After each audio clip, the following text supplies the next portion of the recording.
தற்போது கிடைத்துள்ள முக்கிய செய்தி, தெருநாய்கள் தொல்லையை கட்டுப்படுத்த முதலமைச்சர் மு.க.ஸ்டாலின் தலைமையில் ஆலோசனை கூட்டமானது நடைபெற்று வருகிறது. இது தொடர்பான முழுமையான விவரங்களோடு எமது செய்தியாளர் சாமுவேல் எபினேசர் இணைந்திருக்கிறார். வணக்கம் சாமுவேல், விவரங்கள் என்ன?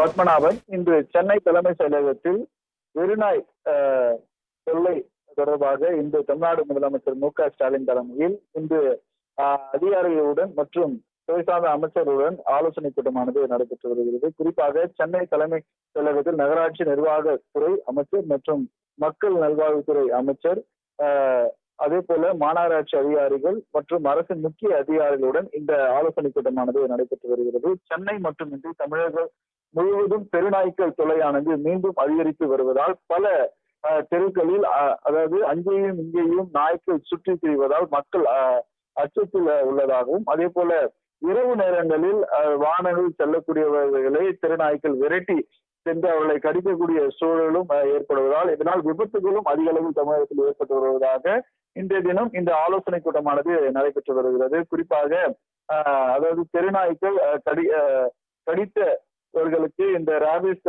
தடுப்பு ஊசி செலுத்துவது தொடர்பாக ஆலோசனைகளும், அதே போல தமிழகத்தில் இருக்கக்கூடிய அனைத்து மாவட்டங்களிலும் தற்போது கோடைக்கால விடுமுறைகளானது விடுபட்டிருக்கக்கூடிய நிலையில் அதாவது சிறுவர்கள் மற்றும் அதாவது சிறுமிகள் தெருக்களில் விளையாடக்கூடிய சூழலானது ஏற்படும். இந்த நிலையில் நாய்க்கள் கடியால் அவர்கள் பாதிப்புக்கு உள்ளாக கூடாது என்பது தொடர்பாக அதாவது அதிகாரிகளுடன் ஆலோசனையானது மேற்கொண்டு இந்த தெருநாய்க்களை எவ்வாறு கட்டுப்படுத்துவது தொடர்பான ஆலோசனையும், அதே போல அனைத்து அரசு மருத்துவமனைகளும் இந்த ரேபிஸ் தடுப்பூசி அதாவது நிலுவையில் இருக்க வேண்டும் என்பது தொடர்பான இந்த ஆலோசனை கூட்டமானது நடைபெற்று வருகிறது. அதே போல இந்த நாய்க்களுக்கு அதாவது கால்நடைகளுக்கு கருத்தடை செய்வது, கண்காணிப்பு அதாவது குறிப்புதான இந்த ஆலோசனை கூட்டமானது தற்போது சென்னை தலைமை செயலகத்தில் தமிழ்நாடு முதலமைச்சர் மு.க.ஸ்டாலின் தலைமையில் நடைபெற்று வருவது குறிப்பிடத்தக்கது.